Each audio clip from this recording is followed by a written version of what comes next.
Hello friends, આપણે ધોરણ 12માં લેપિંગ યુનિટમાં read number 8 Ananya writes to his parents.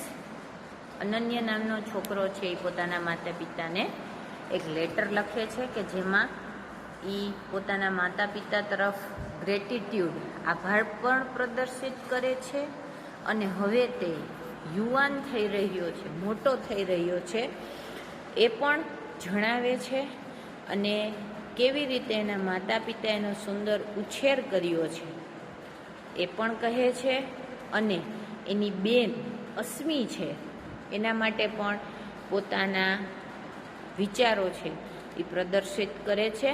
Dear mummy, dear પપ્પા, આઈ લવ યુ બોથ. અનન્ય લખે છે કે મમ્મી પપ્પા, હું તમને બંનેને પ્રેમ કરું છું. અહીંયા પણ રાઇટર છે એ આઈમાં જ શરૂઆત કરે છે, એટલે તમારે આઈની જગ્યાએ હી કરવું પડશે, કારણ કે I is equal to Ananya એટલે હી જ આવશે. Yesterday I saw a child on a merry go round. ગઈકાલે મેં ચકડોળમાં એક બાળકને જોયું. He waved at his parents every round. દરેક વર્તુળાકાર ફરતું ચકડોળ છે એ પોતાના માતા પિતા તરફ હાથ ઊંચો કરતું હતું. The parents waved back too. માતા પિતા પણ હાથ ઊંચો કરતા હતા. The incident ran through my mind the whole day. આખો દિવસ મને આ જ પ્રસંગ યાદ આવતો રહ્યો.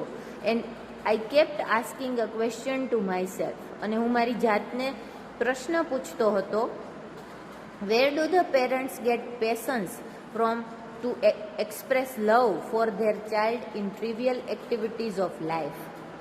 બાળકના જીવનની સામાન્ય કહી શકાય એવી પ્રવૃત્તિમાં પણ એવી કઈ બાબત છે જે માતા પિતાને રસ લેતા કરે છે. For searching the answer. આ પ્રશ્નનો જવાબ ગોતવાની શોધમાં I went back to my childhood. હું પણ મારા બાળપણમાં ખોવાઈ ગયો. And realize that on each day of your life.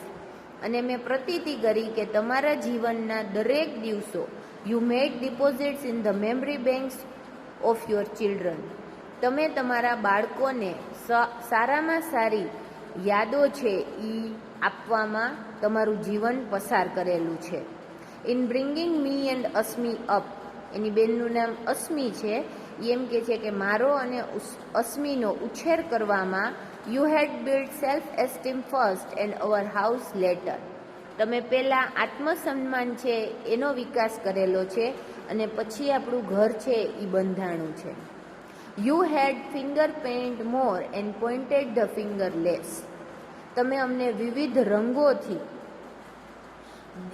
વિવિધ સપનાઓથી રંગેલા છે અને કોઈને પણ આંગળી ચીંધવાનો મોકો છે એ ઓછો આપેલો છે. You had done less correcting but more connecting. તમે કોઈ બાબતમાં અમારી ભૂલ છે એ શોધીને અમને કરેક્ટ નથી કર્યા, ઓછા કર્યા છે, પણ તમે અમારી સાથે વધુ કનેક્ટ થયા છો, જોડાયેલા રહ્યા છો. You had run through more fields and gazed at more stars for us. તમે અમારી માટે ઘણા બધા ક્ષેત્રો છે એ સર કરેલા છે અને અમે તારાની જેમ ચમકીએ એના માટે લક્ષ્ય આપેલું છે. Today I am just crossing the border between my childhood and adulthood. આજે હું મારી ચાઇલ્ડહુડ અને એડલ્ટહુડ એટલે કે બાળપણ અને તરુણાવસ્થા એની બોર્ડર ક્રોસ કરી ચૂક્યો છું, એમાંથી પસાર થઈ ગયો છું. I am no longer a child now. હવે હું બાળક નથી. In this years of my adolescences I have unlimited confusions.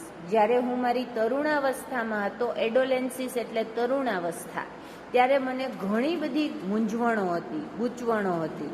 I have started feeling that growing up.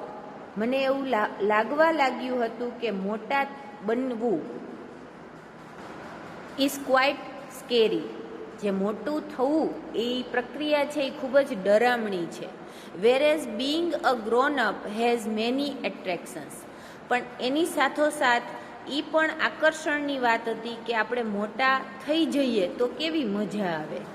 The responsibilities that go with growing age often come as surprise. મોટા બનવાની ક્રિયા સાથે જે પ્રકારની જવાબદારીઓ આવે છે એ ક્યારેક ક્યારેક આપણને સરપ્રાઇઝ કરી દે છે, આશ્ચર્યમાં મૂકી દે છે. I think now I have started developing an understanding about why and how you did what for us. હવે કદાચ હું એવી ઉંમરમાં છું કે વિચારી શકું છું કે તમે મારી સમજ કેળવવા માટે કેટલા બધા પ્રયત્નો કરેલા હતા. શું કરેલું હતું, તમે જે પણ કરેલું હતું એ હવે સમજવામાં હું સક્ષમ છું. I think now I have started developing an understanding. I think હું વિચારું છું કે હવે મારામાં એ સમજનો વિકાસ થયો છે about why and how you did what for us. તમે અમારા માટે જે પણ કરેલું છે એ શું કામ અને કેવી રીતે કરેલું છે એ હવે મને સમજાઈ રહ્યું છે. For last several years I have been talking about my freedom. ઘણા વર્ષોથી હું મારી સ્વતંત્રતા વિશે તમારી સાથે વાત કરું છું. I remember the day when you objected to my dress and hair. મને એ દિવસ યાદ છે કે જ્યારે મારે કેવો ડ્રેસ પહેરવો ને કેવી હેરસ્ટાઇલ રાખવી એમાં તમે વિરોધ કરેલો. That day you appeared to me like an evil dictator. તે દિવસે તમે મને દુષ્ટ રાક્ષસ જેવા લાગ્યા હતા. Who would never understand my style, my personality. હું એવું માનતો હતો કે તમે કોઈ દિવસ મારી સ્ટાઇલ કે મારી પર્સનાલિટી વિશે સમજશો નહીં. The next day you did not allow me to go out. બીજે દિવસે તમે મને બહાર જતા રોક્યો હતો.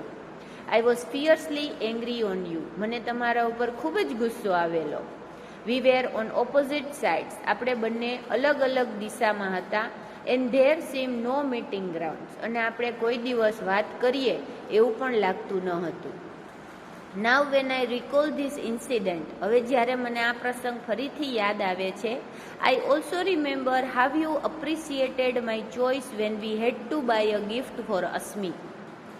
એની સાથોસાથ મને એક બીજો પ્રસંગ પણ યાદ આવે છે કે જ્યારે અસ્મી માટે ગિફ્ટ લેવા માટે તમે મારી ચોઇસના કેટલા બધા વખાણ કર્યા હતા. I also recall how after getting angry on me for the bad report card for a few hours, both of you came into my room and explained what I should do to score more marks. મને એ incident પણ યાદ આવે છે કે જ્યારે એક વખત ખરાબ પરિણામ આવેલું હતું અને તમે બંને મારા ઉપર ગુસ્સે થયેલા હતા. થોડી જ કલાકો પછી તમે મારા રૂમમાં આવી અને મને કેટલી સરસ રીતે સમજાવેલું હતું કે વધારે માર્ક લેવા હોય, મેળવવા હોય તો શું કરવું જોઈએ. I have both the types of memory. મારી પાસે બંને પ્રકારની યાદો છે. But now I would prefer to remember the best. પણ હવે એ મારા ઉપર છે કે હું હંમેશા સારી જ યાદો છે એ રાખું. The little and big mishaps between us were just thoughtless reactions. આપણી વચ્ચે, આપણા બેની વચ્ચે જે ગૂંચવણો થઈ છે, મારી અને મમ્મીની, મારી અને પપ્પાની વચ્ચે, એટલે કે તમારા બંને અને મારા વચ્ચે જે ગૂંચવણો થઈ છે, બોલાચાલી થઈ છે, એ ફક્ત વિચાર્યા વગરની પ્રતિક્રિયા જ છે. I need you both to be with me and understand me about my decisions regarding what's wrong and what's right. હું મારા જીવનના જે પણ નિર્ણયો લઉં, શું સાચું છે અને શું ખોટું છે એ સમજવા માટે મને તમારા બંનેની ખૂબ જ જરૂર છે. I wish to try out my ways to deal with the situations around me. મારી આજુબાજુની આસપાસની જે પરિસ્થિતિઓ છે એમાંથી મારે કેવી રીતે માર્ગ કાઢવો એ હું ઈચ્છું છું કે તમારી પાસેથી શીખું. I recall that when I was learning to walk, મને હજી યાદ છે કે જ્યારે હું ચાલતા શીખતો હતો, I used to fall quite often. ત્યારે હું વારંવાર પડી જતો. But with your love and care, I learned to get up and run. પણ તમારા પ્રેમ અને કાળજીના પરિણામે જ હું ફક્ત ચાલતા નહીં, દોડતા પણ શીખ્યો.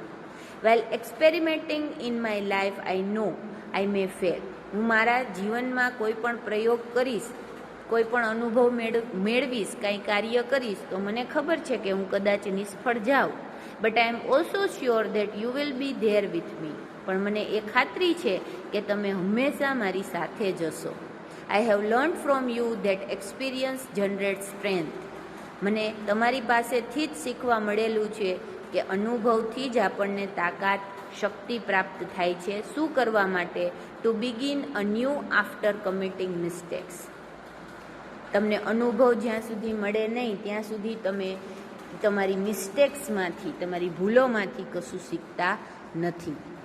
આઈ have seen you both and Asmi argue over what she should become. મેં જોયું કે તમે બંને અસ્મી સાથે દલીલ કરતા હતા કે અસ્મીએ શું બનવું જોઈએ. Mummy, papa, I know you have a right to suggest what fits her personality the best.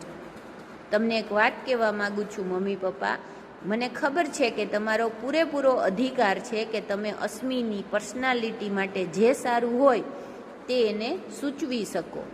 But as understanding persons let us respect her feelings and her wishes. પણ એક સમજદાર વ્યક્તિ તરીકે આપણે અસ્મીની ફિલિંગ્સ, લાગણીઓ અને તેની ઈચ્છાઓને પણ માન આપવું જોઈએ. અવર ઓવર એસ્પિરેશન્સ માઇટ સફોકેટ હર ગ્રોથ. આપણી જે વધારે પડતી અપેક્ષાઓ છે, એસ્પિરેશન્સ, આકાંક્ષાઓ છે, એ કદાચ એના વિકાસને ગૂંગળાવી નાખે, અટકાવી દે. You might disagree to what I think.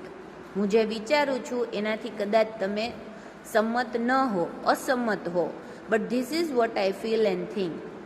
પણ આ જે મારા વિચાર છે હું તમારી સાથે શેર કરું છું. I hope you also want Asmi to venture on the paths of life with her own maturity. હું ખાતરી રાખું છું, આશા રાખું છું કે તમે ઈચ્છો છો કે અસ્મી છે એ પોતાના જીવનના જેટલા પણ કાર્યો છે એ પોતાની મેચ્યોરિટી, પરિપક્વતાને આધારે નિર્ણય લે. એને પોતાના સમસ્યાઓ છે, પરિસ્થિતિ છે, એનો સામનો પોતાની પરિપક્વતાને આધારે એનો સામનો કરે. Trust in her abilities. માટે એની શક્તિઓ છે એમાં વિશ્વાસ રાખો. And a little encouragement will ફેલિસિટેટ her to learn how to respond two changing situations. અને બદલતી જતી પરિસ્થિતિઓમાં પોતાની જાતને વિકાસ કરવા માટે અસ્મીને થોડુંક એન્કરેજ કરો, પ્રોત્સાહન આપો કે તેનો વિકાસ થાય, કે જેથી એ બદલતી પરિસ્થિતિમાં પણ સારામાં સારું કાર્ય કરી શકે.